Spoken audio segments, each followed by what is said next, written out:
It is good to be with you here today. Thank you for taking time out of your Memorial Day weekend to be here in community. Memorial Day weekend is when many of us Americans celebrate warmer weather and start making summer travel plans. On this weekend, many of us go to outdoor gatherings with friends and family. Gathering made even sweeter, well, perhaps a little wetter this year, as wide distribution of COVID vaccines has lessened the threat to our health in this country. Of course, the real purpose for Memorial Day is to honor people who have died in military service to this country. Those who paid the ultimate price to uphold the ideals this country professes to hold dear. Around the country, virtually and in person, soldiers who died in battle will be remembered and their contributions commemorated. Remembering is important, but is it enough? Year after year, decade after decade, this country wages war and soldiers and civilians die. Americans and people in other countries. Clearly, a yearly commemoration is not preventing lives from being lost. This congregation has a long, rich history of working towards peace in the world. Some Unitarian Universalists have complicated feelings about the military. They may find it difficult to welcome a soldier while at the same time being critical of and working against the military institution. Some of you here today may have served or are currently serving in the military. Welcome and thank you for your service. There are likely some of you here today who remember a loved one who lost their life in military service. If so, I invite you to share their name with us by entering it into the chat. There are those who choose to enter military service. There are some who were conscripted into military service and others whose choice to go into the military was made in large part due to economic realities. However a person enters the military, those who are put in harm's way are forever changed. Whatever the reason for joining the military, whether to protect the American way of life, to uphold our American ideals, or as a way to make a living. Those who go into battle may be asked to perform inhumane tasks. Some soldiers die, and it is fitting to remember them on Memorial Day. They are remembered as heroes, as martyrs, who gave their lives to defend our country. Some soldiers return unable to fit into American society. I believe we should honor their sacrifices as well. And they should be given the resources necessary so that they might heal. Is it possible to honor the soldier and still work to stop military interventions so that no soldiers need to sacrifice their lives? I believe it is. Memorial Day is one of the rare days when the entire country is invited into communal mourning. We remember our soldiers who died in military actions. It is good that we do so. Communal mourning calls us towards a deeper and more difficult conversation, a reckoning of one's own actions and on the actions of a country that led young people to sacrifice their lives. Only after a reckoning can we envision and work towards a country where people need not be sacrificed in its service. The origins of Memorial Day date back to the end of the American Civil War, a bloody conflict that resulted in the deaths of 2% of the country's population. With that much death and the accompanying destruction and chaos, it makes sense that once the war ended, groups in both the South and the North would take time to remember and honor their dead. For many, it would be the first opportunity to visit and decorate the graves of their loved ones. Memorial Day was called Decoration Day back then. Many different cities and towns claimed that their Decoration Day events were the first to be held in the country. However, in 1996, Yale historian David Blight discovered an article claiming that the first Decoration Day occurred at the Washington Racecourse and Jockey Club in Charleston, South Carolina, just a few months following the end of the Civil War, and was held by emancipated African American people. The club had been converted to a prison for Union soldiers, in which over 250 prisoners of war had died from disease or exposure and were hastily buried in mass graves. At the time Charleston surrendered to the Union forces, most of the city's white residents and soldiers had fled, but recently freed African American people remained. They exhumed the bodies of the Union soldiers and reinterred the bodies in a new cemetery, marked with the words, "Martyrs of the Racecourse." On May 1st, 1865, the people held a parade around the racetrack, sang songs, and recited from the Bible. Of the event, Blight said, "This was a story that had really been suppressed both in the local memory and certainly the national memory, but no one who had witnessed it could have ever forgotten it." The story of the first Decoration Day is only one of many stories about the actions and experiences of African American people that those in power wanted forgotten. Tomorrow marks 100 years since the Tulsa race massacre. After a young Black man was accused on Memorial Day of sexually harassing a white woman, a mob of white people destroyed Tulsa's Greenwood district, often called Black Wall Street. At the time, this was the wealthiest Black community in the United States. Hundreds of Black people were killed. Over 10,000 Black people were displaced, and millions of dollars of property was damaged. The massacre was largely omitted from local, state, and national histories. It wasn't until 1996, 75 years after the brutal events, that the state government committed to studying the event by appointing a commission. A report was released by the commission in 2010, indicating that the city government had conspired with a mob of white citizens who destroyed the lives and property of the city's Black citizens. The report called for reparations to be made to the survivors and the descendants of those affected by the massacre. Only last year was the massacre included in the Oklahoma school curriculum. Clearly, remembering people and events keeps the stories alive in the public consciousness.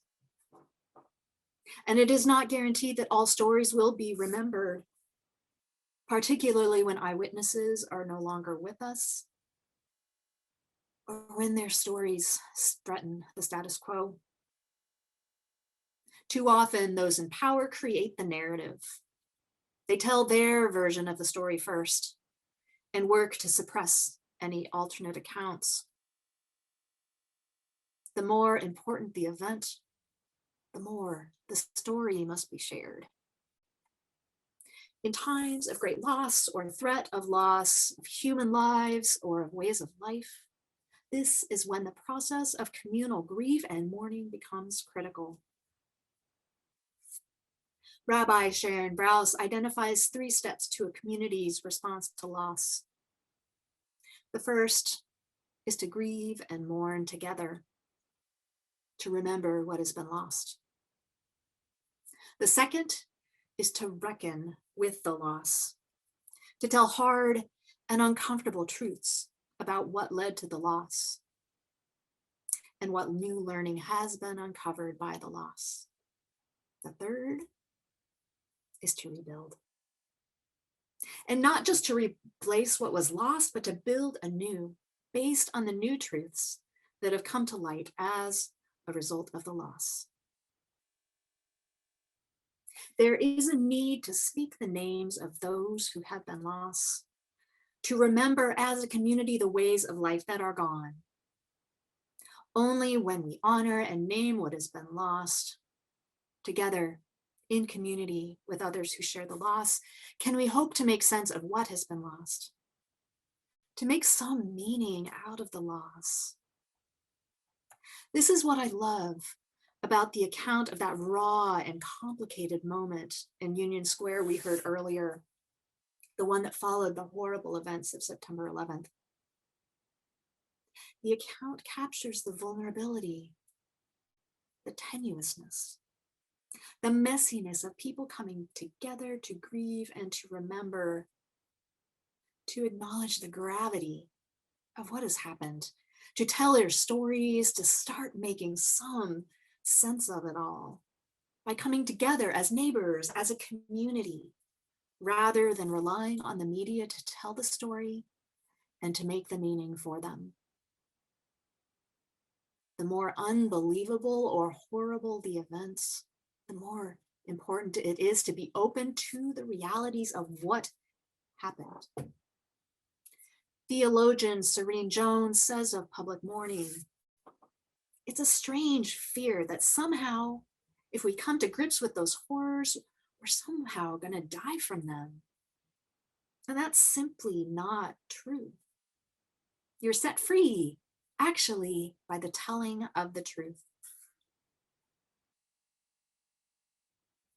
I recently watched an episode of Star Trek Voyager. Sermon material comes from strange places sometimes. The crew of the starship visited a planet and encountered a memorial to a massacre that had occurred on that planet. Beyond a list of names of those who had died, or an educational display that depicted the events of the massacre, this memorial created memories of the massacre in the visitor's brain. And these memories were not from the standpoint of the victims, but from the standpoint of the perpetrators of the violence. In the episode, the members of the crew were understandably traumatized by these implanted memories. And I am in no way advocating for these kinds of memorials to be installed on Earth. However, for me, this story, coming from a place of privilege myself and understanding myself as an ethical person, I realized it's difficult to see myself being a perpetrator of violence. And yet, I have benefited from oppressive and violent systems. When I consider how I might have responded to events in the past, I like to think that I would have been on the right side of history. But would I have been? Were my ancestors on the right side of history? I can go to a memorial and read a list of names, or see a professionally and artistically designed diorama, but to truly reckon with the past, I must understand that the forces in the past are present in some form today, that I have the potential for carrying these forces in my body, and that I have a role in changing these forces for the better. I must be open to the whole truth. The truth is notoriously difficult to come by. Sometimes the truth comes from dedicated historians, archaeologists, or others who uncover the truth at the right time and place. Often, there are multiple truths. The truth comes from one's lived experiences.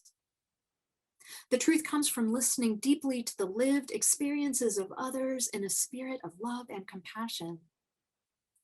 The truth comes from questioning who stands to gain from a message and understanding who might bear the consequences of that message. The truth comes from understanding one's own motivations, one's fears and desires, and when those motivations lead to behavior inconsistent with one's values. The point of reckoning with the past is not to get stuck in a space of shame or blame. Instead, reckoning with the past is an open-hearted acknowledgement that what happened is not the way things should be. And commitment to do what one can do to shape a new future. Reckoning leads us into Rabbi Brau's third stage of communal mourning, rebuilding. Rebuilding is not about building what was lost.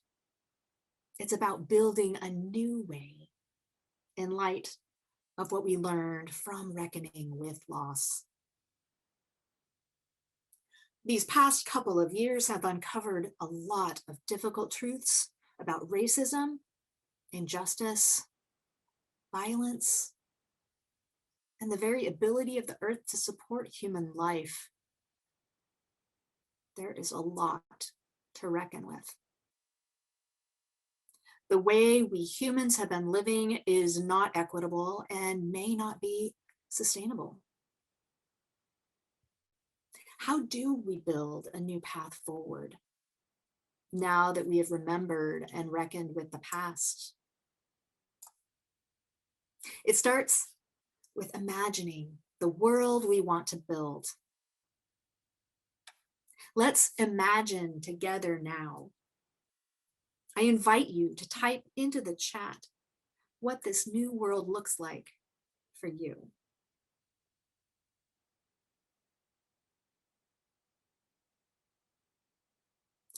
What if everyone had what they needed to thrive without anyone having more than they needed? What if there were ways for everyone in this country to get where they needed to go without depending on foreign oil? What if there was no more war?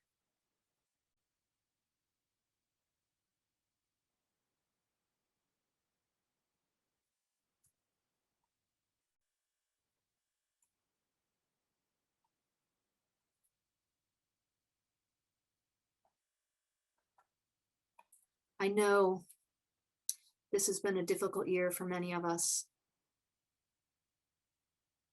Some of us are plumb tired out, our souls weary, our spirits flagging, struggling to stay hopeful in the face of all of the suffering in the world. Let's dispense with this hero model of change making. No change happens alone. And sometimes the best way to make change is to care for your own body, spirit, and soul. For those with energy and spirit reserved to share, you can start building by doing something small that moves towards that future you imagine. You could talk to someone about the world you want to see. You could listen to someone talk about the world they want to see. You could join someone who is making small changes. The reality is change happens right here, right now, with whatever you have to give, whether that is giving to yourself or to others. For all those serving or who have served in the military, we thank you for your service. For those who have loved ones who sacrificed their lives in military service, we thank you for the sacred and tender memories you carry of your loved ones. We, as Unitarian Universalists, affirm and promote the free and responsible search for truth and meaning. We have as one of our goals to work towards a world community with peace, liberty, and justice for all. Our principles call for our commitment to building a new path into the future based on justice, equity, and compassion. And we will do just this together. May it be so.